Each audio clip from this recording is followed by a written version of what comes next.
mendobrak cara berpikir mainstream sekarang yang mengelola partai itu ya mau nggak mau tergantung atau sangat bergantung satu orang, dua orang, apakah ketumnya, dewan pembinanya dan seterusnya. Ya saya berharap memang tadi parliamentary threshold turun itu setidaknya membuat partai-partai yang baru itu akan muncul lahir membawa ide-ide segar soal demokrasi kita, penyelenggaraan pemerintahan kita, bahkan kalau bisa figur-figur capresnya juga menarik. Harus ada figur kalau PSI mau besar. Karena kan selama ini sudah punya tadi ya, sudah punya mahzab paham Jokowisme, logistik juga lumayan ya Bang. Kemudian kenapa belum lolos nih? Ada yang belum selesai berarti. Ya saya kira figur yang belum terejawantah. Kira-kira ke depan siapa yang cocok, yang pas, yang pantas mewakili PSI ke publik secara konsisten seperti itu. Kalau mau mendobrak habis-habisan revisi itu dibatasi semua hal.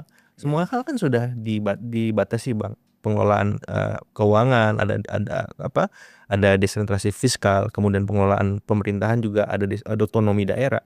Partai ini belum ada reformasinya, stuck.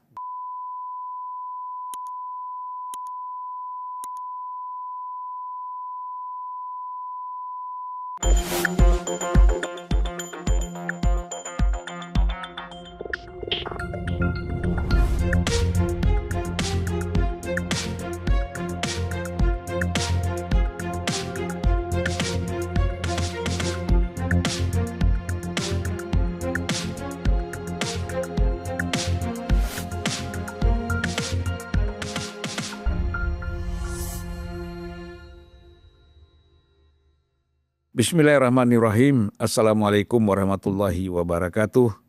Salam sejahtera buat kita semua. Dan salam juga untuk seluruh para penonton Unpacking Indonesia dimanapun berada. Salam juga untuk Agung Baskoro. Siapa Bang? Sudah sering kesini ya? Sudah. Ini kali ketiga Bang. Kali ketiga, tapi biasanya sama Budius. Ya. Yang dia suka ngerampok. Kalau mau masuk ke saya, sama dia ke sana. Agung Baskoro, selamat datang. Agung. Terima kasih Abang. Jadi saya panggil nama aja karena jauh di bawah saya namanya. Iya, kan? Jauh sekali. Lahir di Medan ya? Besar lahir di Medan. Anak Medan, Puja Kusuma, putra Jawa, keturunan Sumatera. Kelahiran Sumatera. Kelahiran Sumatera. Saya banyak sekali Puja Kusuma di sana. Teman-teman saya ya. Apalagi dulu tuh kalau saya ke Percur, ke Tembung, kemana ketemu semua tuh. Oke. Nah, buka puasa ngabuburitnya tuh ke sana kan. Gitu ke Binjai. Ya. Masih ingat masa-masa kecil kita di Medan ya. Betul Bang. Sampai SMA saya Bang. Soalnya baru merantau. Kalau saya bolak-balik, kadang setahun di Medan, setahun di Aceh, bolak-balik aja. Makanya SMA-nya lama. Paham. Ya, kemudian melanjutkan sekolah di UGM ya. UGM ambil jurusan politik pemerintahan. Habis itu kita lebih banyak karir profesional Bang. Di Indonesia, di Kanada, balik lagi ke Indonesia. Pantas saya lihat pakaiannya hari ini kayak Pak Tito. Kayak Mendagri nih, celana coklat, bajunya juga mirip-mirip Pak Tito. Nampaknya memang idolanya Pak Tito. Ampun. Kebetulan politik pemerintahan kan. Pak Pratik dulu. Pratik. Jadi yang tanda tangan ijazah kita dekan Pak Pratik. Dekan, tapi dia sempat rektor juga kan. Waktu dia rektor kita udah lulus Bang. Oh ya. Itu. Jadi ya Pak Pratik sebenarnya aliran mazhabnya. Tapi waktu itu ya Bang. Ya. Waktu itu. Mazhab Pratik sekarang nggak ikut lagi. Kita harus telaah lebih jauh. Iya. Gitu. Aduh, itulah kekuasaan itu sebentar aja ya. Betul Bang. Jadi orang kadang-kadang berkuasa, ada yang arogan, ada yang sombong, ada yang melupakan kawan, misalnya kan itu sebentar. 10 tahun, 15 tahun, apalagi 5 tahun, itu cepat sebentar. Roda berputar. Nah, jadi jangan ada yang berubah dalam diri kita. Baik kita itu jadi rakyat, jadi pejabat, ya biasa aja, sama aja. Gak usah ada yang berubah, ya kan? Betul. Ya memang kesibukan beda, ya kan? Kadang-kadang kan begini, kawan-kawan itu kan harus paham, ya kan? Iya. Harus paham bahwa kalau kawan kita sudah menjadi pejabat, itu pasti kesibukannya luar biasa. Nggak bisa lagi ngopi bareng-bareng tiap hari sama kita, merokok bareng, isap sisa bareng misalnya. Nggak bisa karena kesibukannya udah luar biasa. Macam-macam. Kita maklum lah misalnya ada kawan kita Mr. Q misalnya ya, Kodari. Dulu kan tiap kita telepon, wah siap datang kan. Nah, sekarang cari waktunya lama kali, udah 3 bulan nggak datang-datang. Ya kan? Sibuk banget, sibuk. Ya makanya kita yang harus paham bahwa dia sekarang udah sibuk. Hasan Nasbi sudah sibuk, Ujang Komarudin sudah sibuk. Banyak ya kan? Ada juga yang bukan sibuk, pura-pura sibuk. Ya kan? Itu seperti Wamen Menteri Tenaga Kerja. Itu pura-pura sibuk itu ya. Ya kan? Tapi kawan kita juga. Nah, cuman kalau dia ada waktu pastilah dia datang gitu. Nah, kita hari ini kan membahas satu statementnya Pak Jokowi. Ini kan Pak Jokowi ini orang lagi enak-enak tidur tiba-tiba masang bom. Ya kan? Tiba-tiba dia bilang PSI ini menjadi partai super terbuka dan perseorangan. Per orang. Ya, jadi memang banyakkan partai kita ini antara terbuka dengan tertutup. Tapi kalau PSI menurut saya itu lebih tegas. Ya, bahwa ketua umum dan struktur itu ditentukan oleh ketua dewan pembina. Itu kan lebih jelas, ya kan. Tetapi kalau yang lain kan kabur. Nah, misalnya Nasdem. Ya. Nasdem ada ketua dewan pembina, ada dewan pakar, ada ketua umum, ya kan. Di dalam pengambilan keputusan itu sering sekali perseorangannya hilang. Suara-suara kader tidak didengar. Langsung keputusan diambil oleh ketua umum, bukan dewan pembina. Gitu. Kan? Sama juga saya kira PDIP.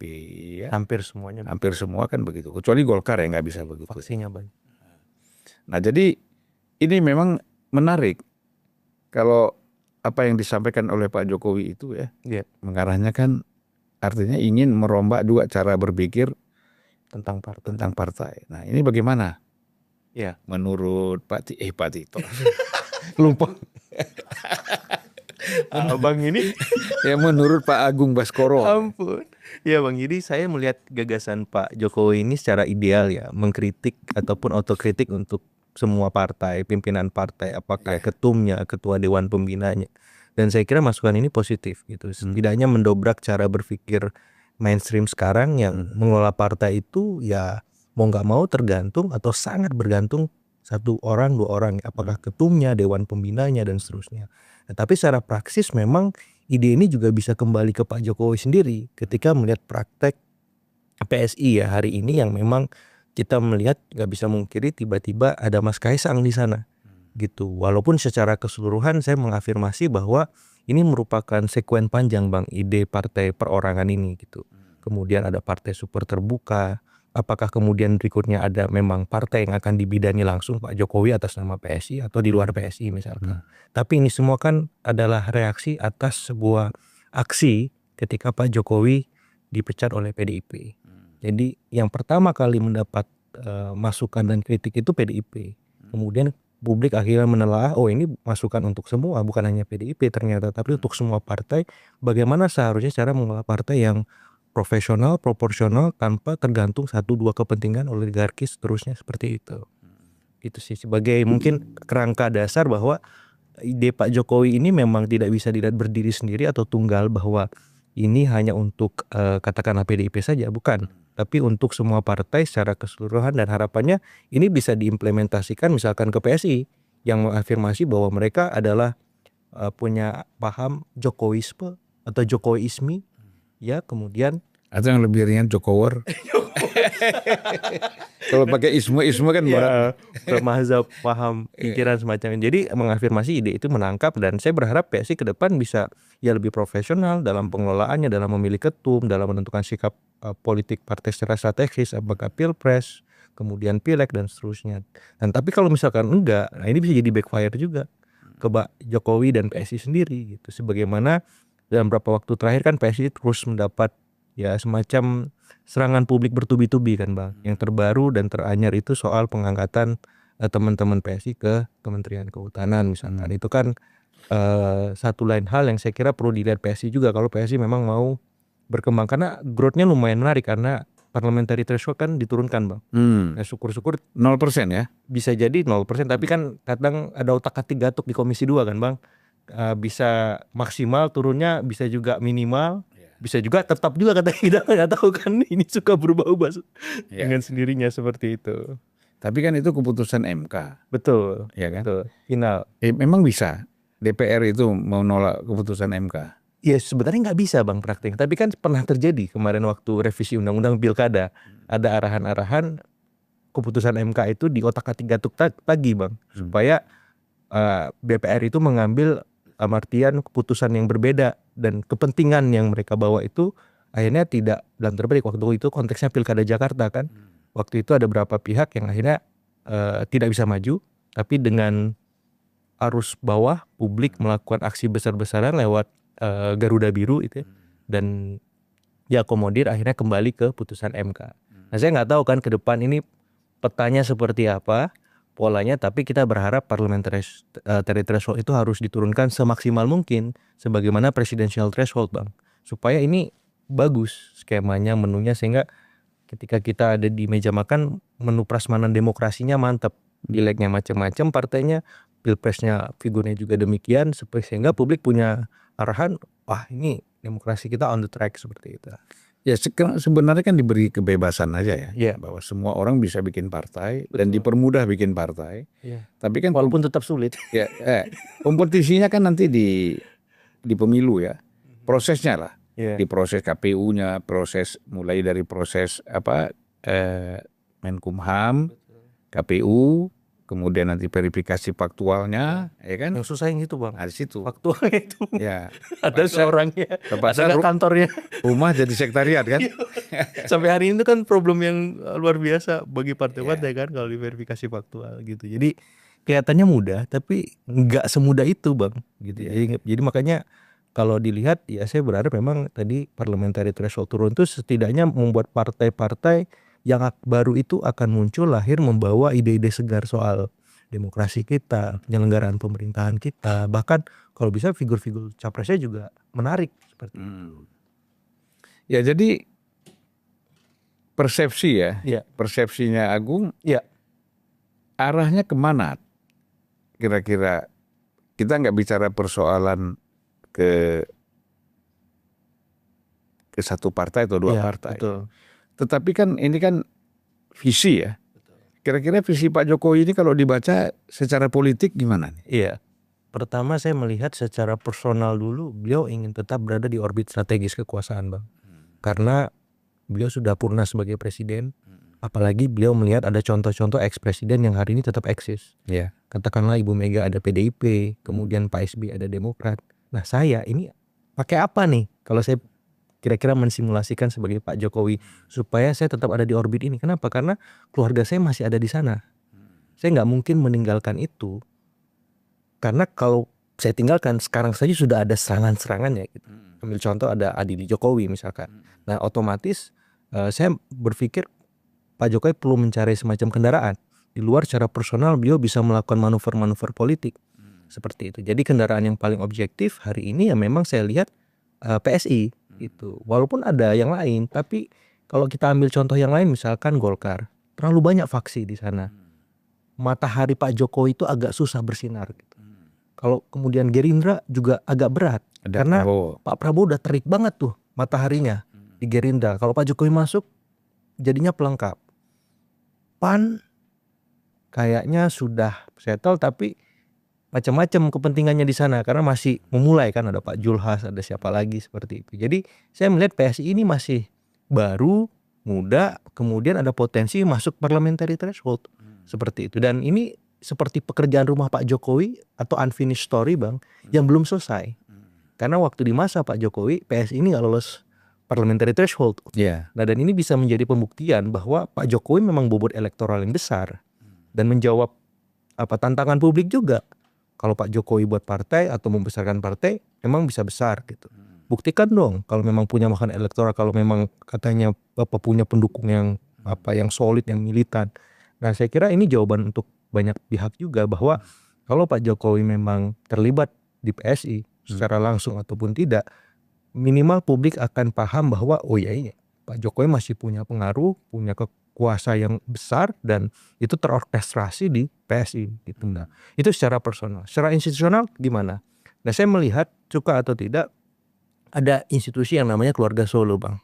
Di sini ada wapresnya atas nama Mas Gibran, ada ketumnya Mas Kaisang PSI, kemudian menantunya Gubernur Sumatera Utara. Dan ada juga orang-orang yang di-endorse Pak Jokowi, Bang, di kabinet hari ini, dan hampir sebagian besar itu endorse Pak Jokowi.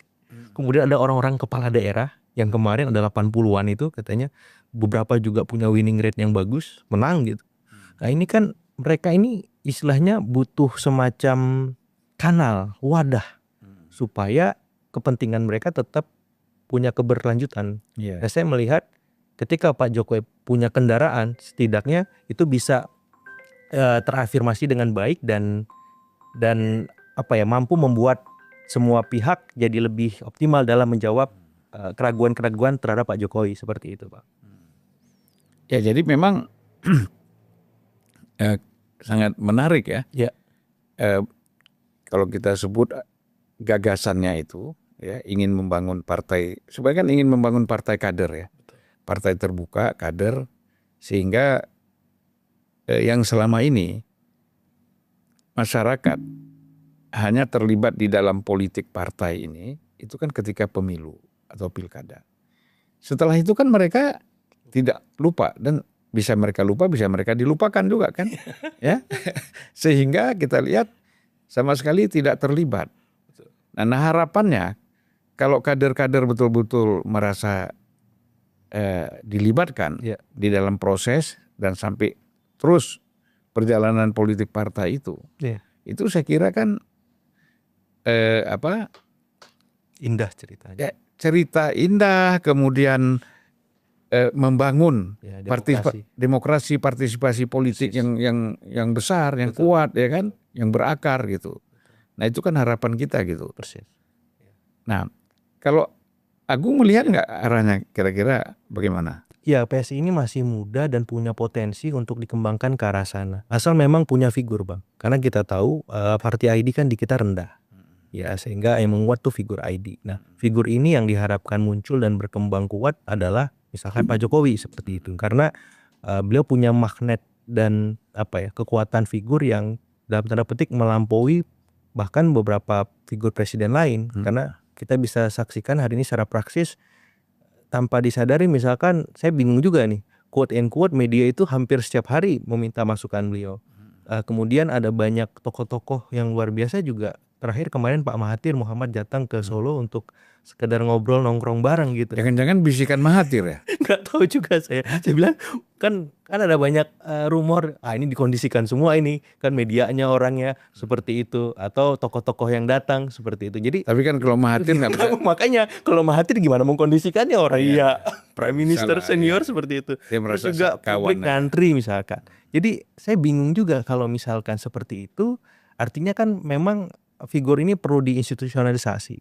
Dan saya kira PSI bisa menjadi salah satu wadah yang paling objektif untuk memulai perbaikan dalam konteks tadi partai super terbuka itu, sehingga publik punya gambaran objektif. Oh, ini loh simulasi sederhana bagaimana mengelola partai yang profesional, yang optimal, dan itu bisa menjadi contoh juga bagi praktek pengelolaan partai ke depan untuk yang lain gitu. Setidaknya ini bisa menjadi inspirasi juga buat publik yang hari ini mungkin secara kritis melihat Pak Jokowi misalkan, tapi yang sudah menjadi pendukung latennya akan berbondong-bondong masuk ke sana seperti itu. Jadi saya melihat PSI punya arahan positif untuk menindaklanjuti ide itu, bukan sebatas narasi atau wacana semata yang suka atau tidak kita harus akui bahwa tidak mudah memang mengelola partai di tengah dinamika kompleksitas politik, kepentingan yang beragam, Bang. Kemudian ada resource-resource yang harus dikonsolidasikan, dan PSI harus merespon itu dengan konsisten, dan ini waktunya. Kalau PSI mau besar, ini momennya. Kapan lagi? Kalau saya bingung kalau misalkan PSI tidak menemukan figur yang pas, partai ini akan stuck gitu. Tapi kalau misalkan ada figur yang kuat macam Pak Jokowi, ini partai punya potensi. Seperti itu. Nah, pengalaman yang kita lihat selama ini, saya itu kan sudah di beberapa partai. Kemudian juga kalau saya datang ke daerah-daerah itu kan juga memantau juga bagaimana suasana partai politik kita setelah pemilu atau setelah pilkada. Nah itu kan kelihatan sekali bahwa keterlibatan kader di dalam proses perjalanan partai ini kecil, tidak terlalu besar, kecuali ketika saat momen-momen tertentu ya. Nah kita lihat kan begini, misalnya DPD itu kalau kita datang itu kan kosong, sepi, ditutup, dikunci, ya kan, nggak ada orang. Ya. Nah bagaimana cara partai ini berkomunikasi dengan masyarakat? Bagaimana partai ini mengkonsolidir anggota dan kader-kadernya supaya tetap bisa berkomunikasi? Itu kan tidak terjadi. Nah ini disinilah kalau kita melihat jangan-jangan ini memang partai dibesarkan oleh uang kan gitu. Betul. Ya, money politiknya. Betul. Karena memang susah Bang untuk tidak mengatakan kaitan antara logistikisitas dengan pengelolaan partai hari ini ya. Kan ada popularitas, ada akseptabilitas, ada elektabilitas. Nah, yang keempat ini walaupun di akhir menentukan semua hal. Isitas. Iya. Jadi menggerakkan partai, menggerakkan figur capres, pilkada, pileg, semuanya luar biasa ketergantungannya. Makanya saya punya harapan besar ketika nanti ada revisi undang-undang paket undang-undang pemilu itu bagaimana ya soal pertanggungjawaban keuangan ataupun soal dana kampanye ataupun soal pengelolaan partai supaya partai-partai kita bisa lebih mandiri, lebih profesional menyelenggarakan fungsinya supaya abang nggak ngeliat lagi tuh sekre partai kosong, nggak bertuan atau sebatas kontrakan gitu, nggak profesional semacam itu kan Bang. Akhirnya kan publik melihat ngapain sih saya dekat-dekat sama partai, ngapain saya terlibat menjadi kader. Tidak ada kebanggaan yang saya bilang tadi, partai ID-nya rendah Bang. Tapi ketika ada seorang figur lahir di sana untuk mendongkrak partai tadi, otomatis itu bisa menjadi peluang partai untuk lebih baik Bang. Makanya saya tidak memisahkan antara partai dan figur. Kenapa? Karena ini paket, kalau di dalam demokrasi Indonesia yang belum matang, ini paket yang nggak bisa dipisahkan gitu. Kalau partai mau eksis, mau berjaya, selain punya ideologi, selain punya logistik, dia harus punya figur. Iya. Kalau dia nggak punya ideologi, nggak punya logistik, nggak punya figur, wassalamualaikum warahmatullahi wabarakatuh. Itu partai-partaian aja tuh, ya kan, semangat aja. Itu dia kan? sudah. Itu kan banyak orang bersemangat bikin partai kan. Kita juga jadi takut mau bikin partai ini, ya kan? Kalau nggak jelas. Betul. Ya artinya memang berbeda lah pada masa 60-an membuat partai, 70-an dengan sekarang ini kan 2000 ke atas itu makin, khususnya 2000 ke atas lah ya. 2004 ke atas tuh makin sulit karena ada threshold ya. Itu saya kira boleh banyak-banyak bikin partai, tapi resikonya nggak lolos threshold kan percuma, bubar tengah jalan. Kecuali kayak PSI ya, dia nggak lolos threshold, tapi ada menteri, ada wamen. Di daerah juga di timur lumayan kuat Bang dia kan. Timur, di daerah ya, di ibu kota, di timur lumayan kuat, solid gitu. Kasih ada nafas lah. Ya, jadi perjuangan ya. Nah, tapi kalau kita bicara figur buat PSI, kalau langsung Pak Jokowi yang menjadi figur utama, ketua umum, saya kira mencuat ini. Dahsyat ya. Ketua Dewan Pembina pun nggak masalah Bang, asal otoritasnya seperti ketua umum. Kan bisa aja kayak gitu. Kayak di Demokrat itu kan setengah ketum, setengah ketua majelis tinggi kan, AHY sama Pak SBY. Tapi di PDIP full Ibu Mega. Nah PSI mau mencontoh praktek yang mana gitu, apakah via Dewan Pembina saja misalkan, atau via ketum, atau hybrid kedua-duanya, ya monggo gitu. Tapi yang jelas saya melihat harus ada figur kalau PSI mau besar. Karena kan selama ini sudah punya sudah punya mazhab, paham Jokowisme, logistik juga lumayan ya Bang. Kemudian kenapa belum lolos nih? Ada yang belum selesai berarti. Ya saya kira figur yang belum terejawantah. Kira-kira ke depan siapa yang cocok, yang pas, yang pantas mewakili PSI ke publik secara konsisten seperti itu. Dan sayang magnet figur Pak Jokowi ini, karena saya melihat beliau masih menjadi media darling. Kadang saya suka bingung memisahkan Pak Jokowi ini kandidat atau masih kandidat gitu karena semua orang masih tertuju kepada dia terlepas dengan segala pro kontranya. Saya kira dia salah satu ex-presiden yang paling produktif menurunkan ide, man of idea, dan aksi-aksi, man of action. Jadi konsisten itu Bang. Dan saya melihat nggak mudah kan di panggung itu untuk terus produktif ya. Walaupun sebenarnya beliau nggak pengen kan. Cuman kan teman-teman media ini suka kadang iseng. Pak ini gimana Pak? Pak ini gimana? Dan antara gimana Pak? Pak itu PDIP kadang-kadang agak offside juga nih. Nah, makanya kan sehingga orang menuduh dia ini masih cawi-cawi kan. Nah, dengan aksi-aksi yang dia lakukan itu.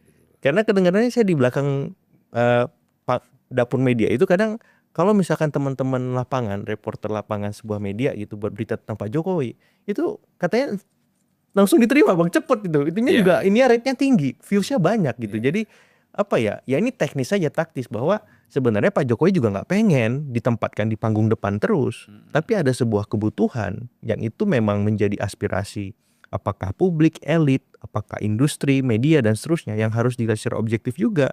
Maksud saya kita juga nggak bisa melihat ini Pak Jokowi, Pak Jokowi nggak seperti itu juga kalau saya melihat secara objektif ya Bang, karena beliau juga dalam posisi ya udah kayak ditanya ya saya jawab. Kalau nggak bisa saya jawab, saya diam kan gitu, seperti itu. Jadi saya melihatnya ya sesederhana itu sih. Ya persoalan kan begini, bagi media kan yang penting beritanya dibaca orang. Betul. Mungkin kalau di Pak Jokowi yang dimunculkan di depan ya rame. Orang mau baca kan gitu, rame. Penuh pro kontra dan viral kan, sering viral.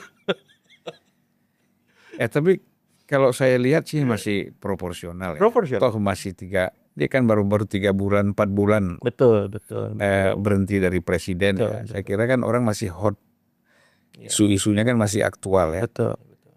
Makanya sebelum terlalu tenggelam ya mungkin langsung memimpin partai itu sangat bagus. Ya, artinya transisinya smooth Bang. Ya, ada keberlanjutan dalam tanda petik power yang dia miliki supaya tidak mubazir tadi. Karena kalau misalkan ini tidak dioptimalkan, saya melihat juga PSI-nya bisa istilahnya layu sebelum berkembang gitu. Setelah mereka dalam tanda petik belum memenuhi parliamentary threshold, what next gitu. Ya mereka harus berinovasi secara politik kan. Di tengah misalkan ada berita-berita minor tentang kader-kader PSI di kabinet gitu. Nah ini harus ditutup dengan hal-hal yang positif, hal-hal yang revolusioner, yang inovatif gitu, supaya apa? Ini bisa melesat, melenting seperti itu. Nah harapannya lewat figur, harapannya lagi lewat kaderisasi, harapannya lagi lewat pos-pos strategis yang mereka miliki diorkestrasi supaya apa? Publik melihat kerja teman-teman PSI tadi. Misalkan Kementerian Kehutanan misalkan dipilih Mas Raja Juli, itu bisa membalik sebenarnya. Kalau kinerja Kementerian Kehutanan outstanding kan Bang. Jadi orang-orang yang dia pilih ternyata kerjanya luar biasa. Mas Raja Juli membuat banyak istilahnya program kerja yang dahsyat gitu, melampaui target misalkan. Deforestasi turun, kemudian kebakaran hutan nggak ada misalkan. Itu kan orang kan objektif lagi. Oh ternyata orang-orang di sana berkualitas punya PSI. Bukan hanya sebatas ditunjuk kemudian terima gaji buta misalkan, tapi bisa kerja kok, bisa berkontribusi kok. Nah, akhirnya kan publik bisa berpikir lurus lagi nih. Ya, artinya nggak serta-merta menyalahkan saja seperti itu. Ya makanya kalau kita lihat sekarang ini kan semuanya berjalan dengan standar aja ya. Belum ada yang betul-betul kita melihat secara kualitatif itu betul-betul menonjol gitu. Nah figur Pak Jokowi ini tadi seperti harapan bahwa ini kan bisa mendongkrak. Betul. Sebenarnya bukan perubahan di dalam internal PSI saja, tetapi kan budaya selama ini di partai-partai politik itu, kan budaya yang tidak melibatkan kader, tidak ada partisipatif secara intens gitu ya. Kemudian, nah ini kan apa yang dilakukan oleh Pak Jokowi ini kan mendobrak. Betul. Tentu karena dia nyebut PSI, ya kan? Dan kemudian gayung bersambut akhirnya orang fokusnya ini ke PSI. Gitu. Padahal semua partai kan harus didobrak ini sistem-sistem, karena kalau enggak kan mereka membohongi rakyat. Betul. Gitu loh. Seolah-olah demokratis, seolah-olah paling ingin melakukan perubahan, perbaikan, tapi kenyataannya di internalnya kan berantakan gitu loh. Di internalnya itu sama sekali hal-hal yang disampaikan itu tidak dijalankan. Ya kan? Seorang ketua DPW atau apalagi DPC itu cukup telepon ketua umum diganti. Anggota parlemen kritis di PAW. Di PAW. Iya. Ya. Walaupun itu agak sulit ya. Kalau struktur partai kan langsung. Iya. Nggak bisa bernapas lagi tuh. Kau berhenti besok. Iya, selesai. Tiba-tiba udah ada penggantinya, gitu kan. Iya. Nah, karena itulah saya katakan bahwa partai ini dikelola secara pragmatis, ya kan. Tidak ada unsur-unsur ideologis di dalam partai itu. Semuanya pragmatisme. Iya. Gitu. Atau lebih ini lagi praktis. Main praktis saja. Ya kan? Nah, tidak pernah ada pertimbangan-pertimbangan ideologis, pertimbangan visi misi misalnya dalam pengambilan keputusan tertentu. Nah, ini saya kira setuju nggak kalau Pak Jokowi ini kita bilang melakukan terobosan ini? Iya. Saya kira ide beliau soal partai super terbuka ini memang menghentak ya Bang ya, menghentak. Tapi istilahnya kalau timnas itu timnas Jerman Bang, tim Panzer, pelan, tenang lama-lama kok rame nih gitu kan, ide partai super terbuka. Karena saya kira kita butuh narasi-narasi baru untuk membuat praktek kita berpolitik, praktek kita berdemokrasi, berkonstitusi itu semakin lebih baik. Nah, kalau ada yang melaksanakan secara konsisten, siapapun itu, tak hanya PSI, ini bisa membuat dalam tanda petik insentif elektoral mengalir partai itu.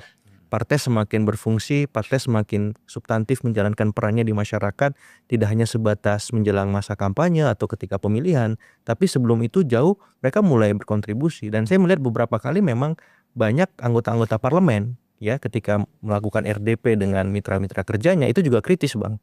Ketika merespon kebijakan-kebijakan tidak populis dari pemerintahan hari ini juga lumayan kencang tuh partai-partai yang ada di Koalisi Indonesia Maju Plus. Saya kira itu salah satu harapan kita, tapi ini tidak cukup. Ya, tapi menghujam sampai ke internal mereka. Bagaimana sih sesungguhnya pengelolaan partai ini? Dan saya berharap memang di Komisi 2 nanti itu digodok betul. Sampai pada satu momen Bang, saya tuh berpikiran kalau misalkan presiden kita batasi 2 periode, kenapa nggak ketum 2 periode juga? Kenapa nggak anggota parlemen 2 periode juga? Ini kan gak ada batasnya Bang. Ada yang 8 kali. Saya juga bingung. Ya, kan? Kadang dari saya kecil sampai saya sekarang punya anak masih jadi anggota DPR. Anaknya udah punya cucu. Iya, ketumnya udah berapa periode kali kan, maksud saya. Ya kalau mau mendobrak habis-habisan revisi itu dibatasi semua hal. Semua hal kan sudah dibatasi Bang. Pengelolaan keuangan, ada desentralisasi fiskal, kemudian pengelolaan pemerintahan juga ada otonomi daerah. Partai ini belum ada reformasinya, stuck gitu. Nah, saya berharap pembatasan-pembatasan itu penting supaya tidak disalahgunakan. Jadi ya super terbuka itu implementasi paling sederhana nanti di undang-undang pemilu kita, pakai undang-undang politik itu. Supaya apa? Supaya ini semakin baik, semakin optimal, dan narasi soal super terbuka ini nggak hanya sebatas wacana seperti itu sih Bang. Ya makanya itu dari mana masuknya ya? Iya Bang. Bahwa kita kan ada undang-undang kepartaian kan? Betul. Nah, dalam undang-undang kepartaian kan bisa dimasukkan itu. Betul, ya. Batas ketua umum 2 periode. Iya kan? Betul. Itu. Anggota DPR dong. Anggota DPR. Rame nanti Bang. Rame nanti. Tapi nggak apa-apa. Saya kira kan kita kan harus objektif. Iya. Orang presiden 2 periode. Presiden 2 periode. Iya. Gubernur 2 periode. Wali kota bupati. Masa DPR mau ini kan nggak benar. Jadi cukuplah 2 periode, nggak bisa mencalonkan diri lagi. Kalau enggak, ya pastilah orang sudah terpilih 2 kali, 3 kali, 4 kali. DPD boleh lah Bang ya. Habis DPR, DPD. DPD. Boleh kalau mau melanjutkan. Ya kan, lanjutkan di DPD. Kemudian 2 kali juga. Selesai habis itu. Habis itu. Kalau enggak, waduh, ngeri kita nih. Jadi saya kira usulan itu menarik, dan ini perlu diperdalam lagi dengan pembahasan yang lebih serius, rasional, sehingga semua pihak bisa menerima. Gitu. Publik punya optimisme Bang terhadap pemerintahan hari ini juga. Maksud saya Pak Prabowo boleh punya hasta cita, boleh punya quick win, boleh punya 77 PSN, tapi kalau dia melakukan sesuatu gebrakan di dalam sistem demokrasi kita, mendobrak sistem kepartean kita, itu bakalan dahsyat legasinya Bang. Itu sampai 7 turunan istilah saya, itu akan diingat. Apalagi kemarin indeks demokrasi kita kan turun tuh. Kalau Pak Prabowo berhasil fokus concern di sini, ini kan global akan lihat. Dunia luar akan menatap Pak Prabowo dengan optimis. Oh, ini berarti nggak omon-omon aja nih soal internal mereka. Mereka juga membenahi benar-benar kok sistem politiknya, demokrasinya secara bertahap dan terus-menerus. Dan saya kira itu masukan yang luar biasa bagi masyarakat sipil, kekuatan-kekuatan demokrasi kita, bahwa nggak ada yang berubah kok, malah ini lebih baik. Tinggal kita sabar nggak berproses dengan itu. Masalahnya kan hari ini tuntutan publik tinggi. Mereka segera, cepet, ya kan? Padahal kan semua itu nggak bisa kan Bang. Ini kan kita ngomong politik, kekuasaan, ada prosesnya, ada transisinya. Nggak bisa langsung jebret-jebret kayak kita main bola cool selesai. Nggak bisa, ini bertahap. Kalau nggak bisa, nggak seimbang apa pola pemerintahan kita, kekuasaan kita gitu. Jadi cost-nya lebih besar lagi secara politik. Jadi saya kira arahan untuk membuat legacy di bidang demokrasi politik itu masih sangat terbuka, dan Pak Prabowo bisa melakukan itu ya, asal disupport oleh ya tadi ekosistem politik yang benar-benar bisa melihat ya ke depan Bang, bukan terbatas hanya ya 5 tahun, 10 tahun sebatas itu. Tapi kan ada satu problem. Iya Bang. Yang kita lihat selama ini, ini kan internal partai politik tuh tidak ingin berubah, ya kan? Mereka menikmati betul situasi yang ada sekarang, ya, dengan internalnya, dengan lingkungannya, kemudian termasuk dalam konteks anggota parlemennya, ini kan dinikmati oleh partai politik. Oleh sebab itu, apa yang kita harapkan bahwa mereka akan melakukan sesuatu untuk berubah, itu saya sendiri pesimis. Saya nggak tahu ya. Jauh panggang dari api, kita pesimis. Nah, sebenarnya kalau dalam situasi seperti ini, harapan kita kan yang harus diperkuat itu civil society. Persis. Nah, civil society kita ini sekarang lemah juga. Yang adanya yang diungkap kebencian, dendam, ya kan? Bukan gerakan-gerakan yang positif, yang konstruktif, memberikan alternatif sampai betul-betul perjuangannya itu optimal kan. Betul. Nah, ini kan enggak. Gitu. Gimana apa? Ini pekerjaan rumah ya Bang ya. Maksud saya dari masa Pak Jokowi sampai masa Pak Prabowo hari ini, yang saya kira memang itu menjadi tugas kita bersama gitu. Jadi concern untuk civil society bergerak itu memang hari ini menemui realitas. Kenapa? Karena ya tadi pemerintah berhasil mengkonsolidasikan kekuatannya secara hegemonik di parlemen lewat Kim Plus, tinggal PDIP di seberang. Nah, secara objektif pilihannya memang kita berharap di civil society gitu, masyarakat. Nah, ketika bahasan paket undang-undang politik kemudian dilakukan, mau nggak mau media, kemudian kampus, teman-teman gerakan mahasiswa, buruh dan seterusnya itu memang harus mengawal ini. Ya, kita penting ngomong tukin, tunjangan kinerja dosen. Kita ngomong UKT mahasiswa soal gimana memperluas lapangan pekerja karena PHK gitu. Tapi akar semua ini di partai. Mereka yang buat kebijakan. Kalau misalkan narasi ini tidak digeser, ya Bang, khawatir ini bahasanya eksklusif tadi. Jadi karena kan gerakan sipil ini melihat sesuatunya harus konkret ekonomi kan Bang. Padahal ekonomi itu secara langsung ataupun tidak diatur oleh politik ini, partai-partai ini. Karena yang memilih gubernur BI sampai gubernur gubernur Lemhanas itu partai, yang memilih komisioner KPK sampai komisioner Komnas HAM misalnya itu partai gitu. Mereka ini punya kekuatan yang sangat besar, dan kalau kita tidak intim mengawasi mereka, apakah lewat paket undang-undang politik, lewat produk-produk legislasi lain, penyalahgunaannya tinggi sekali gitu. Makanya menggeser ini kan butuh kerja kolektif Bang. Makanya media ketika ada bahasan undang-undang paket pemilu, paket politik, itu memang harus habis-habisan diplototi bareng-bareng. Teman-teman kampus juga demikian. Bahkan bila perlu kalau memang nggak selesai lewat secara formal, ya kita lewat aksi turun ke jalan supaya apa? Paket undang-undang politik ini benar-benar bisa memberikan secerca harapan bahwa partai politik kita semakin baik, kemudian produk-produk turunan yang mereka hasilkan semakin berkualitas, ujungnya demokrasi kita ya semakin semakin bisa dinikmati oleh semua. Seperti narasi Super TBK tadi kan. Jadi secara keseluruhan kalau partai bagus ya insya Allah kedepannya politik kita, demokrasi kita lebih baik seperti itu. Baik Agung, siap ya. Terima kasih sama-sama ya atas dialog kita pada hari ini. sambil dalam keadaan puasa ya. Makanya nggak ada kopi, nggak ada teh, nggak ada Aman. air. Iya. Ya. Seru. Jadi saya ucapkan terima kasih. Ya insya Allah apa yang kita obrolkan ini ini bermanfaat ya. Amin. Bisa manfaatnya harus bisa melakukan perbaikan. Perbaikan. Itu yang paling penting. Minimal pelan-pelan tapi konsisten. Ya. Oke, terima kasih Agung. Sama-sama, Sampai Bang. jumpa. Assalamualaikum warahmatullahi wabarakatuh. Waalaikumsalam warahmatullahi wabarakatuh.